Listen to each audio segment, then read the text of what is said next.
అందరికీ నమస్తే అండి. ఇప్పటివరకు మా రోజా ఇంకా రాలేదేంటా అనుకున్నా. ఈరోజు రోజా ఒక ప్రెస్ మీట్ పెట్టిందండి. ఆ ప్రెస్ మీట్ పెట్టి ఈవిడేదో ఈ ఫేక్ వీడియోలు గట్టా పరిశోధన చేసి ఆ వీడియోలు నిజమా కాదా అని చెప్పేసి నిర్ధారించే వ్యక్తిలాగా ఆ వీడియోల గురించి బిఆర్ నాయుడు గారి గురించి చాలా మాటలు మాట్లాడింది. ఒకసారి ఏమైనా మాట్లాడుతుందో వినిపిస్తామనండి.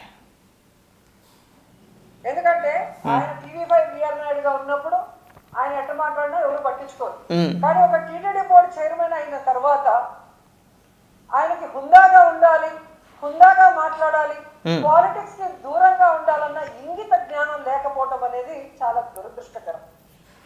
ఎందుకంటే కొండ మీద బిఆర్ నాయుడు చైర్మన్ గా అడుగుపెట్టిన తర్వాత ఎన్ని జరగాలో అన్ని జరిగాయి. ఆయన ఎలా రియాక్ట్ అయ్యారో మనం అందరం కూడా చూసారు. ఎందుకంటే గతంలో ఎంతో మంది చైర్మన్ గా పనిచేసినప్పుడు ఇలాంటి అపస్థితులు ఎప్పుడు కూడా జరగలేదు. ఎందుకు జరగలేదు? కానీ ఈ రోజు కల్తీని పాపం మీ హయాంలోనే కదా జరిగింది. చివరికి దేవుణ్ణి కూడా వదలలేదు కదా మీరు. ఏ చైర్మన్ కూడా చేయలేదు. సిగ్గు అనిపించట్లేదా? వైవి సుబ్బారెడ్డి ఏం చేసాడు, బొమ్మన కరుణాకర్ రెడ్డి ఏం చేసాడు అనేది రాష్ట్ర ప్రజలు మొత్తం అందరూ చూశారు. ఇవాళ ఇక్కడికి వచ్చే సర్టిఫికెట్లు ఏమి అవసరం లేదు, బాగా గుర్తుపెట్టుకో. బిఆర్ నాయుడు చైర్మన్ అయిన తర్వాత ఒక్కొక్కటిగా చూడండి. వైఎస్ఆర్ వాళ్ళు 50 కోట్లు పెట్టి బుక్కులు కొట్టేశారు. అవన్నీ రూమ్ లో వేస్ట్ ఉన్నాయి. అసలు ఆ భగవద్గీతలో ఏముంది చెత్తదప్ప అంటాడు. ఆ మూతి మీద 4 పట వేయాలనిపించింది. వెళ్ళపోయావా? ఒకసారి వెళ్ళకపోయావా? మూతి మీద నువ్వు 4 వేస్తావో తిరిగి ఆయన నిన్ను 4 వేస్తాడో తెలిసిపోయేది మనకి. మూతి మీద పట మనకి 4 కాదు 40 వేస్తాడు అప్పుడు నిన్ను ఆయన. అంత పద్ధతి ఉందా మన దగ్గర? అసలు ఆ బిఆర్ నాయుడు గారి ప్రెస్ మీట్లో ఏం చూసావో మొత్తం ఆయన ఏం మాట్లాడాడు మొత్తం చూసే మాట్లాడుతున్నావా? మనం ఆయన మాట్లాడేది ఒకటి ఉంటుంది, మీరు ఇక్కడికి వచ్చి ప్రచారం చేసేది ఒకటి ఉంటుంది. మూతి మీద పటమని హెత్తదట. ఎల్లు అంత సినిమా ఏమన్నా అంత ఊరుకునే వ్యక్తి ఏమీ కాదు. అంత వ్యక్తిగతంగా మూతుల మీద కొట్టేంత వరకు వెళ్ళిపోతే ఆయన నేను మూతి మీద టిక్కుమని నలిగేస్తాడు. అప్పుడు సరదా తీరిపోద్ది. మూతి మీద 4 వేసేస్తాడట. ఈవిడే చెప్పాలా? ఇంకా చాలా మాటలు మాట్లాడుకుంటూ వచ్చింది. భగవద్గీత ప్రతిరోజు ఒక పేజీ అన్నా చదవాలి, అసలు ఎంతో పద్ధతిగా ఉండాలి, మన నోటంటే ఒక్క బూతు మాట కూడా మాట్లాడకూడదు అని చెప్పేసి రోజా మాట్లాడుతుంది. విలువల గురించి, పద్ధతుల గురించి, బూతుల గురించి నువ్వు మాట్లాడాలి, మేము వినాలి. మా దరిద్రం అది. ఎందుకు ఈ పనికి మళ్ళీ తెచ్చుకోవాలని అడుగుతున్నా. మాట్లాడు ఇంకా మాట్లాడు. అలాంటి వాడు టీవీ5లో అసభ్యమైన వాటిని చూపించే మెంటాలిటీ ఉన్నవాడికి, అవి చూసే మెంటాలిటీ ఉన్నవాడికి, అవి చేసే మెంటాలిటీ ఉన్నవాడికి భగవద్గీత గొప్పదనం, భగవద్గీతలో ఉన్న సారాంశం ఎలా అర్థమవుతుంది? అందుకే దాంట్లో ఏమి లేదు చెత్త అంటున్నాడు.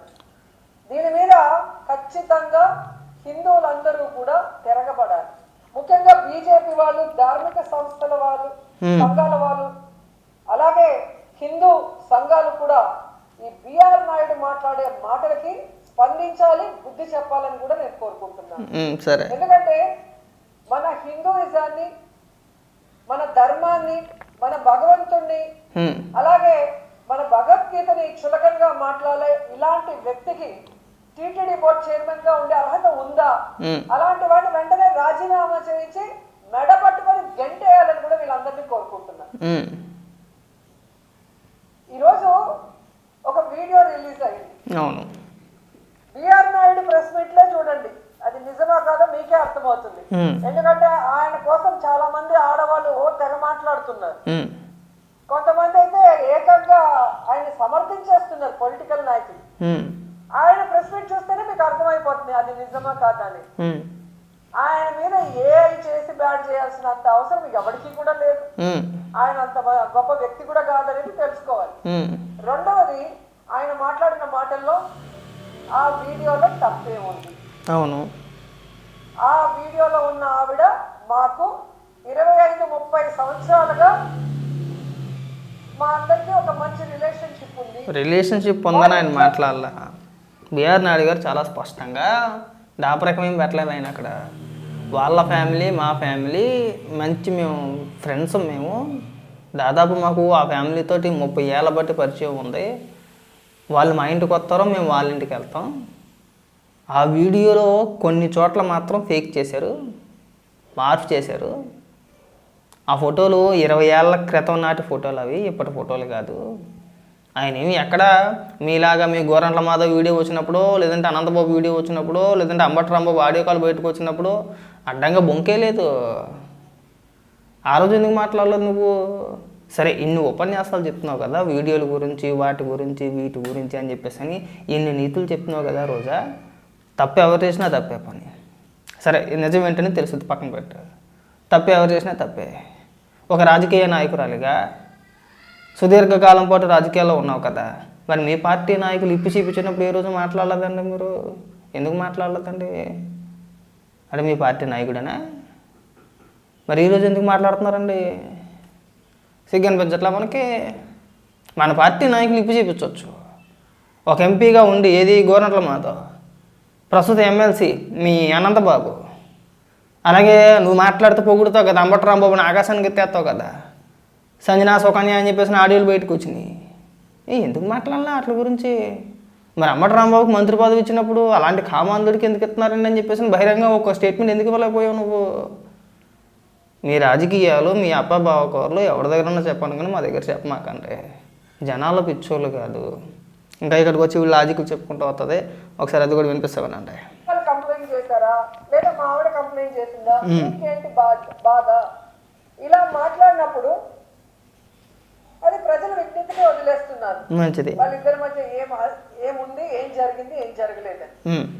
ఎందుకంటే ఈరోజు ఆ వీడియోలు బయటకు వచ్చాయి అంటే ఒకటి ఆమెనా బయట పెట్టాలి, లేదా వాళ్ళ ఇంట్లో పనిచేసే వాళ్ళైనా బయట పెట్టాలి.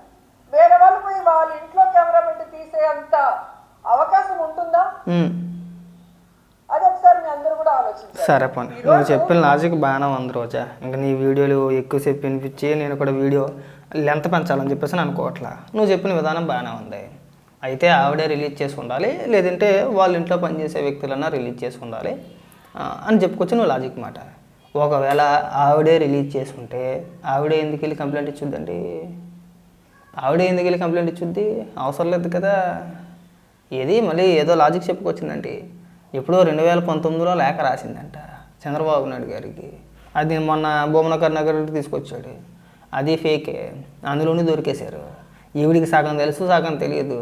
ఏదో ఒక ప్రెస్ మీట్ పెట్టి 4 బూతు మాటలు మాట్లాడి పటపట 4 వేస్తానంటది అంతే. ఏసీది ఉండదు, సచ్చిది ఉండదు. అనవసరమైన ప్రస్తావన తీసుకొచ్చి అనవసరంగా ఇదంతా కూడా మీరు కావాలని చెప్పేసి అని కల్తీ నెయ్యి వ్యవహారాన్ని డైవర్ట్ చేయడానికి పన్నిన కుట్ర. అందులో ఎలాంటి సందేహం లేదు. రాష్ట్ర ప్రజలకి ఒక క్లారిటీ ఉంది. అసలు మీరు పోనీ ఇవన్నీ వద్దండి, ఇన్ని మాటలు అవసరం లేదు. కల్తీ నెయ్యి వ్యవహారంలో నిజంగా మీరు తప్పు చేయకపోతే, మీరు ఎలాంటి అవినీతి చేయకపోతే, ఎలాంటి కల్తీ జరగకపోతే దాదాపు 10 రోజులు బట్టి అసెంబ్లీ సమావేశాలు జరుగుతున్నాయి కదా, ఇంచుమించు 10 రోజులు బట్టి జరుగుతున్నాయి కదా. మరి ఎందుకండి కనీసం అసెంబ్లీలో ఇంత పెద్ద ఇష్యూ, హిందువుల మనోభావాలు, కలియుగ దైవం వెంకటేశ్వర స్వామికి సంబంధించిన ఇష్యూ, అది ఎంత పెద్ద ఇష్యూని మీరు ఎందుకండి అసెంబ్లీలో చర్చించడానికి భయపడిపోయారు? ఎందుకు మాట్లాడలేకపోతున్నారండి అసెంబ్లీలో? మొదటేమో క్లీన్ చిట్ అన్నారు, తర్వాత అంబటి రాంబాబు చేత బూతులు తిట్టించారు, తర్వాత హెరిటేజు ఇందాపూరు అన్నారు, అందులోనే దొరికేశారు. మరి మీ మాటలు ఎవరు నమ్ముతారండి? నమ్మే పరిస్థితి ఉందా రోజా? అసలు మీలాంటి వ్యక్తుల మాటలు నమ్మే పరిస్థితి ఉందా? ఇవాళ వచ్చి సాంప్రదాయాల గురించి, పద్ధతుల గురించి, మాట్లాడే భాష గురించి నువ్వు మాట్లాడుతుంటే మాకు విచిత్రంగా ఉందండి. వైజాగ్ ఎయిర్పోర్ట్లో జనసేన కార్యకర్తలను ఉద్దేశించి నువ్వు మిడిల్ ఫింగర్ చూపించావు. ఏమైపోయింది ఆ రోజున? అది నీ సంస్కారమా? లకారాలతో మాట్లాడతాము, ఆడేదవా ఈడేదవా అంటాం, నీకు ఎందుకురా అంటాం. మనం నోరు తెరిస్తే పచ్చి బూతులు మాట్లాడే నువ్వు ఇవాళ సంస్కారం గురించి మాట్లాడితే ఏ జోడించి కొట్టాలని మిమ్మల్ని? సంస్కారం గురించి, పద్ధతుల గురించి రోజా లాంటి వ్యక్తి వచ్చాక నీతులు చెప్తుంటే రాష్ట్ర ప్రజలు వినాలన్నమాట. అంటే రాష్ట్ర ప్రజలు నీ స్థాయికి దిగజారిపోయారని చెప్పేసి నీ ఫీలింగ్ కదా.